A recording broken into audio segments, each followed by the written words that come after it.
अस्सलाम वालेकुम रहमतुल्लाहि व बरकातुहू। मैं मोहम्मद अमार। इस वक्त मैं आपके लिए कुछ ऐसा वजीफ़ा लेके आया हूँ। वो वजीफ़ा किस चीज़ का है, वो कितनी मरतबा पढ़ना है, वो किस वक्त पढ़ना है, ये मैं आपको इस वीडियो में बताऊँगा।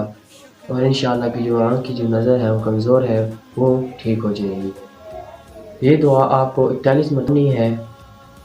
वो दुआ या शकूरू 41 मरतबा पढ़नी है। डेली पढ़ें, जिस टाइम आप पढ़ते हैं पढ़ लें, मगर एक दिन ज़रूर पढ़नी है 41 मरतबा या शकूरू।